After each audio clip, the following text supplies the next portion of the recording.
রাজ্যপালের বিরুদ্ধে শ্লীলতাহানির অভিযোগের প্রেক্ষিতে এবার সুপ্রিম কোর্টের নোটিশ জারি। কেন্দ্র এবং রাজ্য সরকারের কাছে উদ্দেশ্যে নোটিশ জারি করল সর্বোচ্চ আদালত। সুপ্রিম কোর্টের দ্বারস্থ হয়েছিলেন রাজ্যপালের বিরুদ্ধে শ্লীলতাহানির অভিযোগকারিনী। শ্লীলতাহানির অভিযোগের প্রেক্ষিতেই এই নোটিশ জারি করেছে সুপ্রিম কোর্ট। রাজ্যপালের রক্ষা কবচ নিয়েও প্রশ্ন তুলেছেন অভিযোগকারিনী। গত 24শে এপ্রিল এবং 2রা মে যে ঘটনা ঘটেছে তার তদন্ত শেষ হওয়া জরুরি। প্রমাণ সংগ্রহের কাজ অনির্দিষ্টকালের জন্য পিছিয়ে দেওয়া সম্ভব নয়, সুপ্রিম কোর্টে জানিয়েছেন রাজভবনের কর্মী ওই মহিলার আইনজীবী। সুপ্রিম কোর্টের প্রধান বিচারপতির বেঞ্চে 3 সপ্তাহ পর পরবর্তী শুনানি।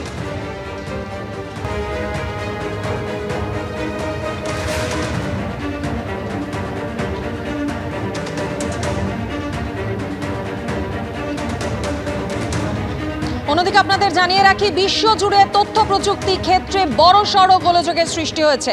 মাইক্রোসফটের যান্ত্রিক গোলযোগ এবং যার জেরে বিশ্বজুড়ে একাধিক বিভিন্ন ক্ষেত্রে ব্যাহত হচ্ছে পরিষেবা। বিমান থেকে ব্যাংক, বিভিন্ন ক্ষেত্রে ব্যাহত পরিষেবা, যার মধ্যে পড়ছে বিমান পরিষেবা। সেই সম্পর্কে আরো বিস্তারিত জানতে কথা বলে নেব। আমাদের সঙ্গে রয়েছেন প্রতিনিধি ব্রতদীপ ভট্টাচার্য।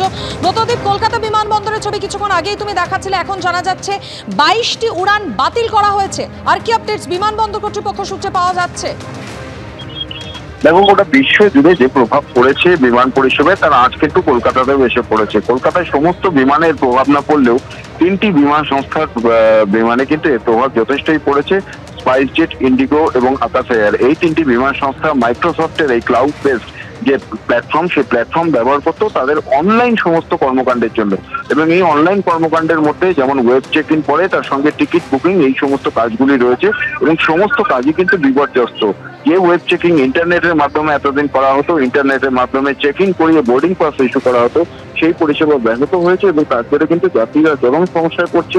সমস্ত চেক ইন কাউন্টারে লম্বা লাইন এবং যে সমস্ত বিমানগুলি নির্ধারিত সময় ছাড়ার কথা ছিল সেগুলো ছাড়তে পারছে না। কলকাতা বিমানবন্দর সূত্রে খবর, এই পরিস্থিতির কারণে 22টি বিমান মোট বাতিল করা হয়েছে। তার মধ্যে বেশ কয়েকটি কলকাতা থেকে ছেড়ে যাওয়ার কথা ছিল এবং বেশ কয়েকটি বিভিন্ন এয়ারপোর্ট থেকে কলকাতায় আসার কথা ছিল, যেমন কলকাতা থেকে দিল্লি কিংবা কলকাতা থেকে আগরতলা, রাঁচি, ভুবনেশ্বর, পাটনা, ভাইজ্যাগ, ডিব্রুগড়, বিভিন্ন যে বিমানবন্দরে কলকাতা থেকে যাওয়া বা আসার কথা ছিল যে বিমানগুলি, ইন্ডিগো, স্পাইসজেট এবং আকাশ এয়ার মিলে এই 3টে বিমান সংস্থার এই 22টি বিমান বাতিল করা হয়েছে। শুধু এই 22টি বিমান বাতিলই নয়, বাদবাকি যে বিমানগুলি চলছে সেগুলো তাদের নির্ধারিত সময় থেকে অনেকটাই দেরিতে চলছে, অর্থাৎ ডিলে। অর্থাৎ বুঝতেই পারছো, সাধারণ যারা যাত্রী তারা কিন্তু চরম অসুবিধায় পড়েছে।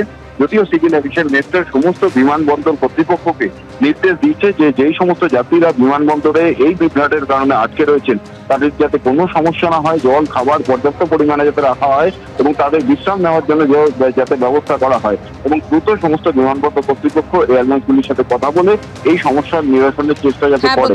কিন্তু এখনো পর্যন্ত যে এয়ারলাইন্সগুলি এই সমস্যায় পড়েছে তাদের তরফ থেকে নির্দিষ্টভাবে বলা যাচ্ছে না যে কখন এই সমস্যার সমাধান হবে এবং স্বাভাবিক ছন্দে তাদের বিমান পরিষেবা ফিরবে। অর্থাৎ বুঝতেই পারছো, চরম হয়রানির শিকার হচ্ছে যাত্রীরা। অবশ্যই পরিস্থিতির দিকে নজর থাকবে আমাদের। আপাতত ধন্যবাদ ব্রতদীপ।